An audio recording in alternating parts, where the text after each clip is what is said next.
This is the Ielts listening test.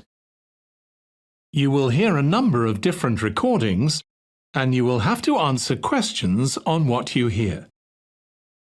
There will be time for you to read the instructions and questions, and you will have a chance to check your work. All the recordings will be played once only. The test is in 4 parts. At the end of the test, you will be given 10 minutes to transfer your answers to the answer sheet. Now turn to Part 1.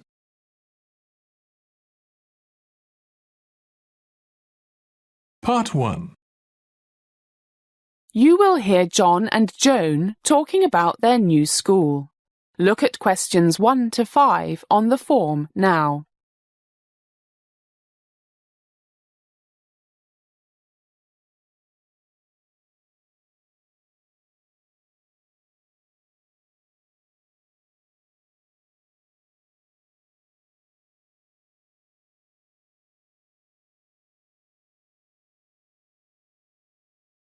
Listen carefully and answer questions 1 to 5. Hi, John. How's it going? Pretty good. What about you? Terrific. So what do you think of our new school? A1, man. Much better than the old one. In fact, I'm going to write an article for the London Times about it. Really? Yeah. Have you got half an hour? Maybe you should give me some ideas. If you buy me a coffee. No problem. How do you think I should start? Introduce the headmaster? Why don't you compare it with the old one? You know, the buildings, laboratories, language lab, computer equipment, fitness center, pool, stuff like that. Yeah, that sounds reasonable. I mean, the old one was pretty bad, and the new headmaster seems like a great guy. Actually, all the teachers I've met seem pretty decent. Same here. The French teacher is really cool, and he's actually French, not like Smith at the old place. He sounded less French than even you do. Hey, my accent is perfect. Dream on. But why don't you start with what the headmaster told us school this morning, you know, his ideas on education and things? Yeah, I liked that. None of that stuff about how we must study hard for our futures in the honor of the school. There's no free lunch, that type of thing. He sounds pretty progressive. What did he say? If we teachers succeed in stimulating your minds, stimulating you to ask questions and think critically, then you will discover the joy of learning, enjoy your studies, and therefore work hard. Hey, what a memory. Those were his exact words. Do you remember what he said next? Something about it's good to keep fit. Yeah. Do you remember him mentioning those experiments showing that after half an hour of exercise, our brains are much more creative for hours? And puts you in a better mood. Did you see the fitness center? Look at questions 6 to 10.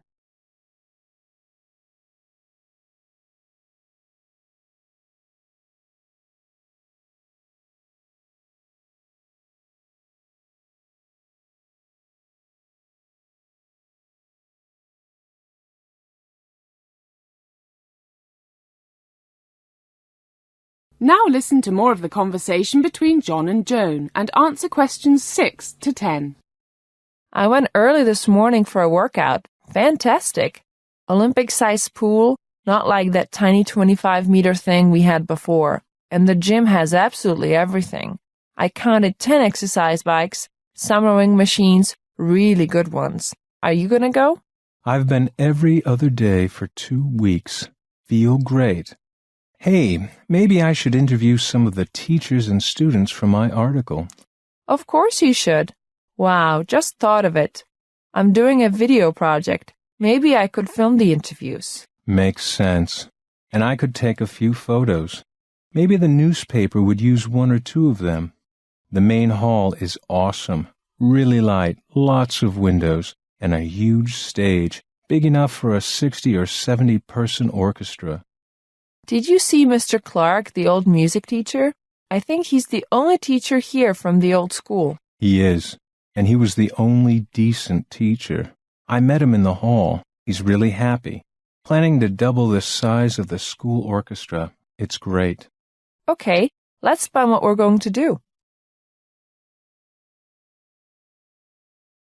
That is the end of part 1. You now have 1 minute to check your answers to part 1.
Part 2. You are going to hear an introduction to some London parks. First look at questions 11 to 15.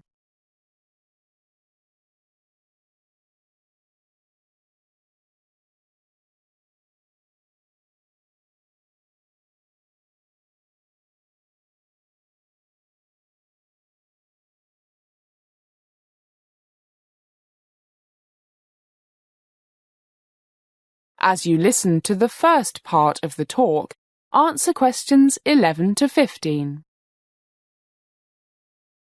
Good morning, everybody, and welcome to the London Parks Society. It's a lovely day, so in half an hour or so we'll go outside and start our tour of some of London's famous royal parks. But for the next half an hour or so, while we enjoy our coffee and biscuits, I'll tell you something about some of these wonderful parks, a brief history, and some of their special attractions. I also have a few slides to show you. First, what do we mean by Royal Park? In short, they once belonged to or were established by order of a king or queen of England, or at least a member of the royal family. And it's a good job they did. They provide quiet and natural scenery, places that we might not be able to enjoy today if our former rulers had just put buildings everywhere. Let's start with the most famous, Hyde Park. This park offers some of London's finest scenery and covers 630 acres and a perimeter of 4 miles.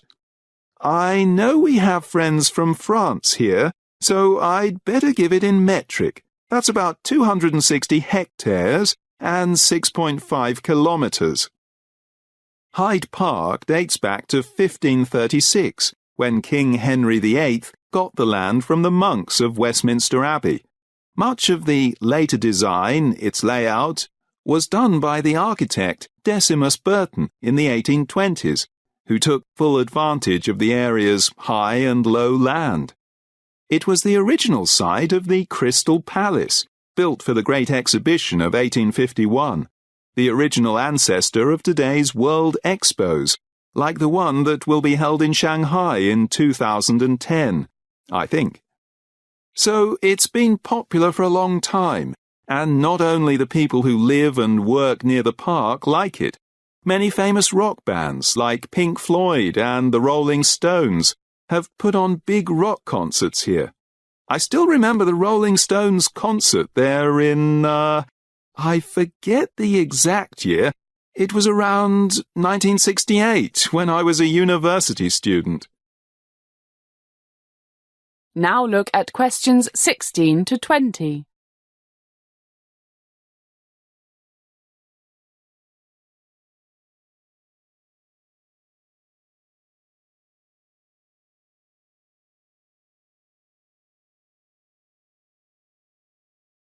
As the talk continues, answer questions 16 to 20.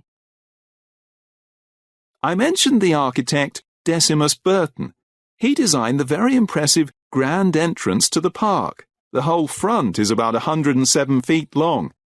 Look at the four magnificent pillars that support the central entrance, and that carving on the wall. Here's a close-up of a naval and military procession, and the gates made of iron and bronze with a beautiful Greek-style flower design.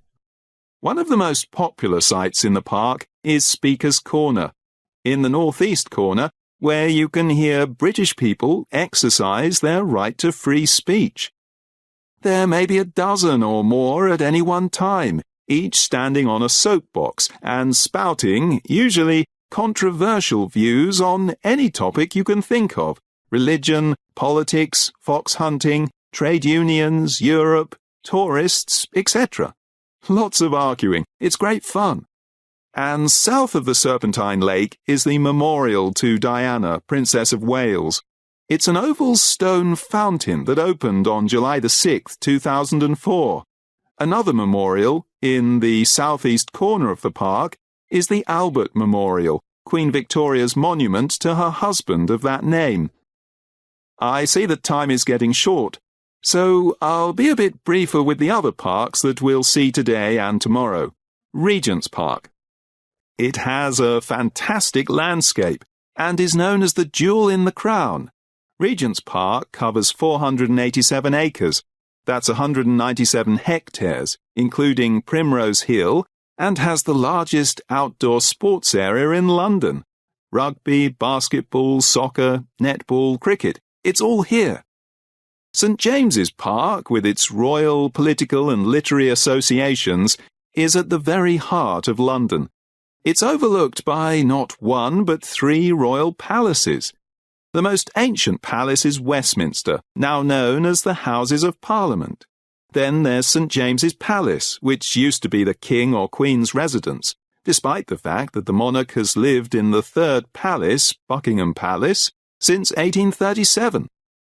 There's so much to see in or by St James's Park.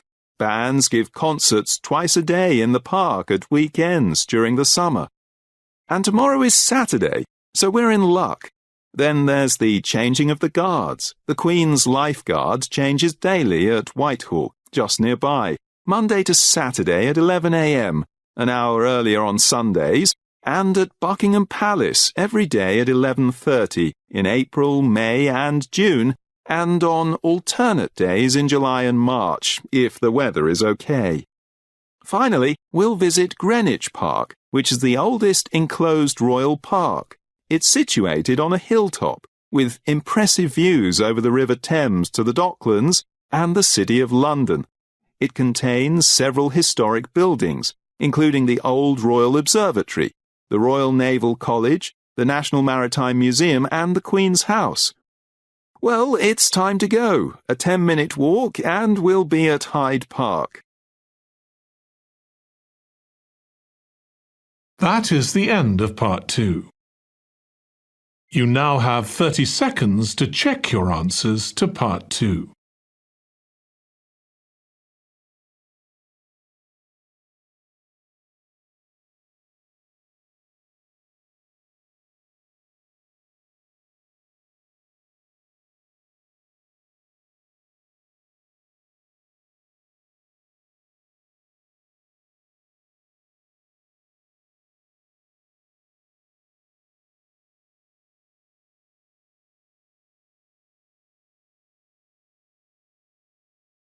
Part 3. You will hear a discussion between a college tutor and two students, Christina and Ibrahim. First, you have some time to look at questions 21 to 26.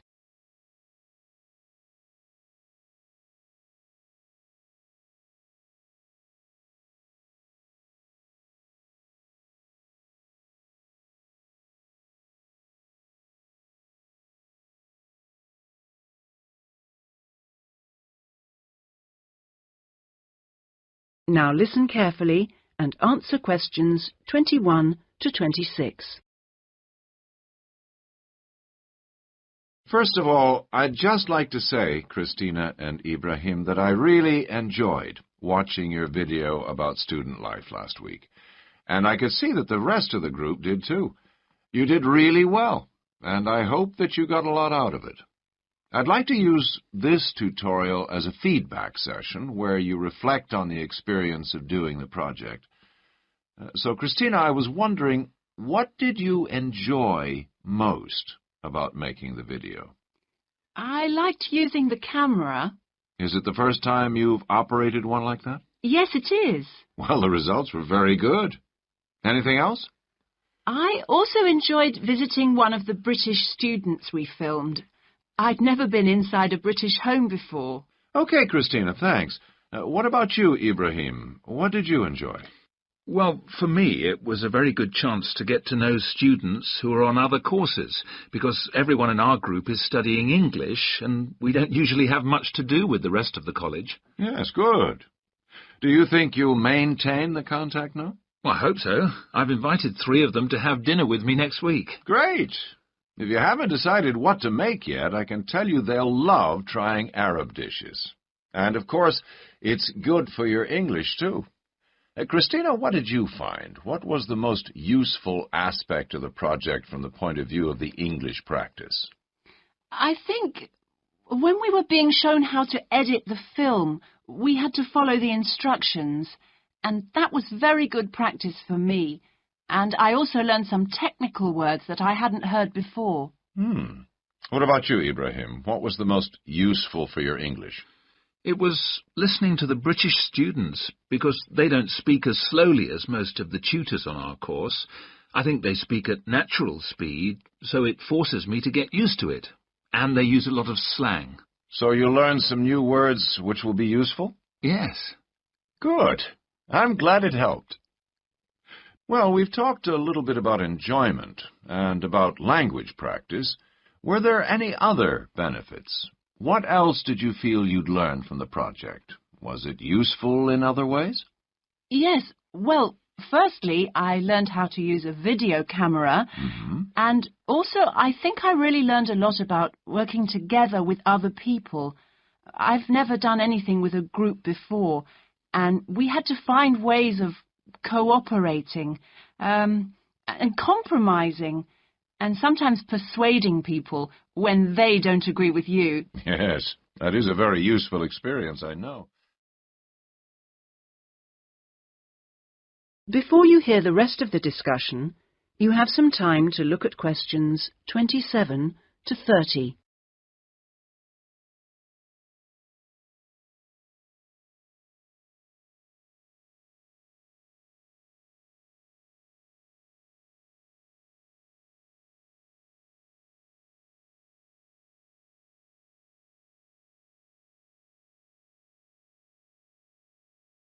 Now listen and answer questions 27 to 30. What about you, Ibrahim? Well, I think I learned a lot about how important editing is. When you're filming, you think that everything's going to be interesting, but in fact we cut around half of it in the end, and then it was much better. Good. Well, one last thing I'd like to ask. What mistakes do you think you, as a group, that is, made? I mean, to put it another way, if you had to do it all over again, is there anything you'd do differently? We didn't plan very well. For example, we didn't decide on dates when we'd complete each separate step of the project, and we should have agreed about that in the beginning, because we were always late with everything. Right. Anything else? I think we should have tried to experiment more with the camera. I mean, with angles and the focus and that kind of thing. So you should have been more ambitious. Do you agree, Ibrahim? Not really. In fact, I think we were too ambitious. We were inexperienced, and we didn't have a lot of time, and we tried to do too much, to make a long film. Next time I would make a shorter one and try to get the quality better. Well, that's very interesting. Next semester, we will be doing another video project, with a different content, of course, but you'll have an opportunity to put into practice what you've learned this time. Do you have any ideas about That is the end of part 3. You now have 30 seconds to check your answers to part 3.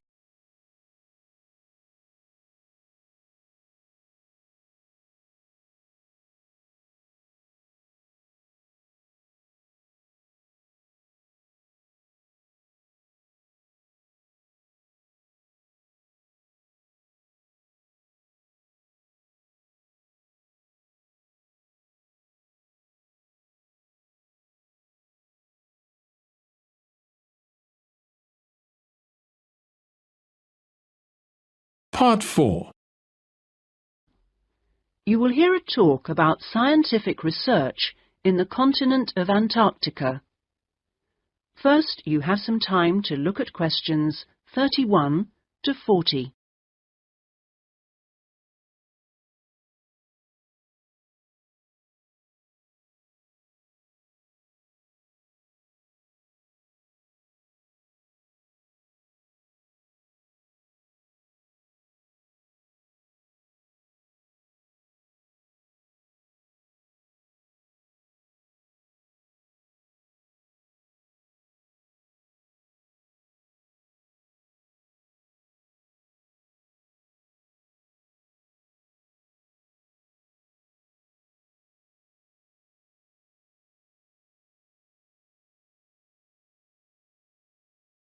Now listen carefully and answer questions 31 to 40.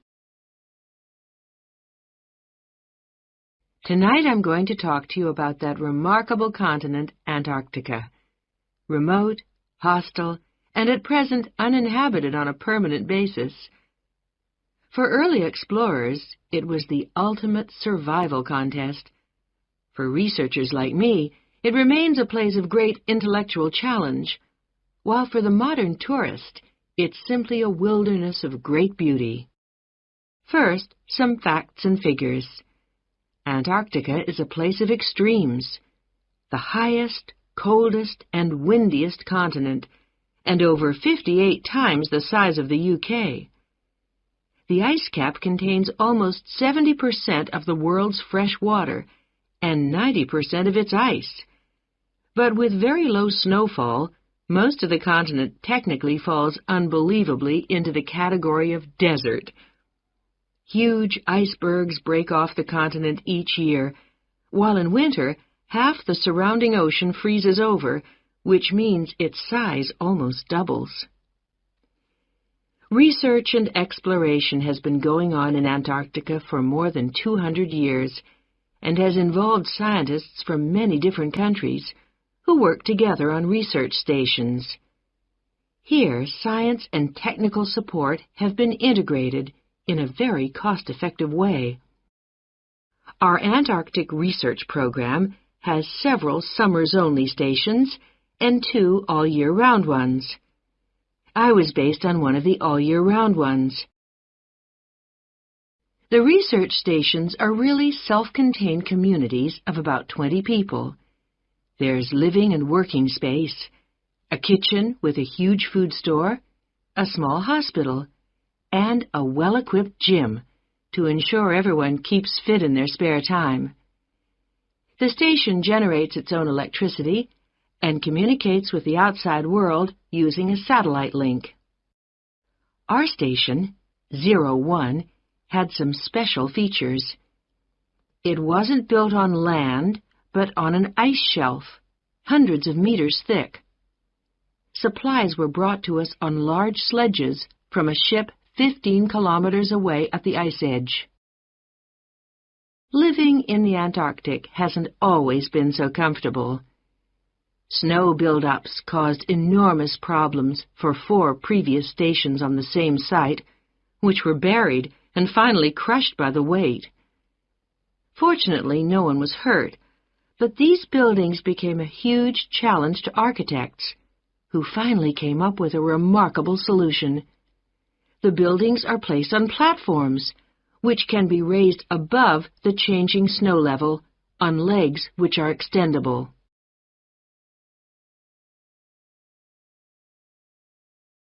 Food is one of the most important aspects of survival in a polar climate.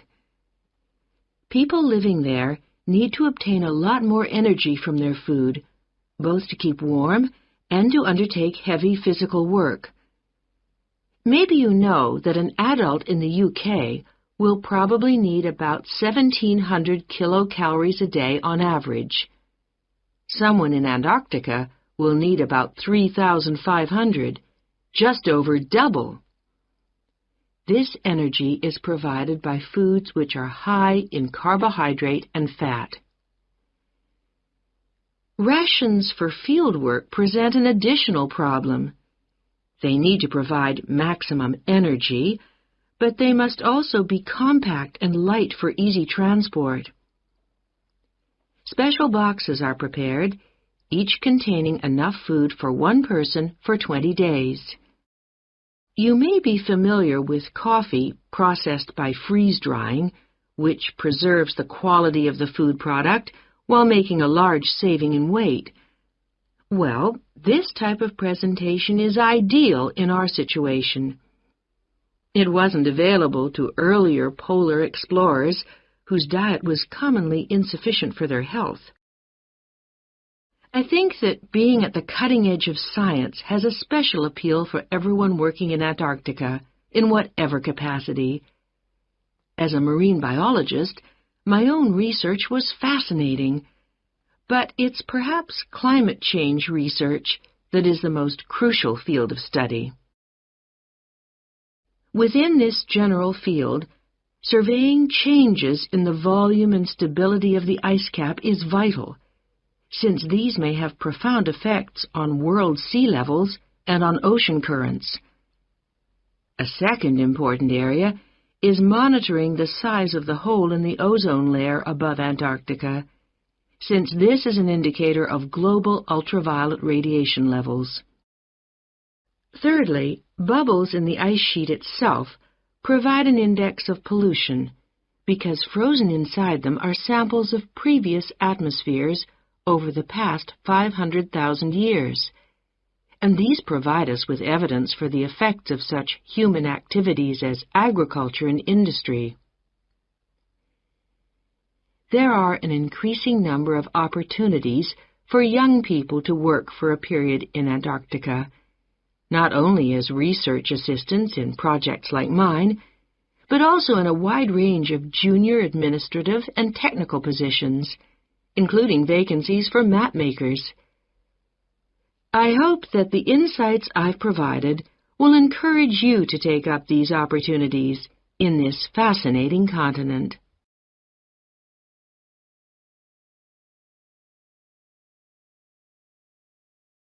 That is the end of Part 4. You now have 1 minute to check your answers to Part 4. That is the end of the listening test. In the Ielts test, you would now have 10 minutes to transfer your answers to the answer sheet.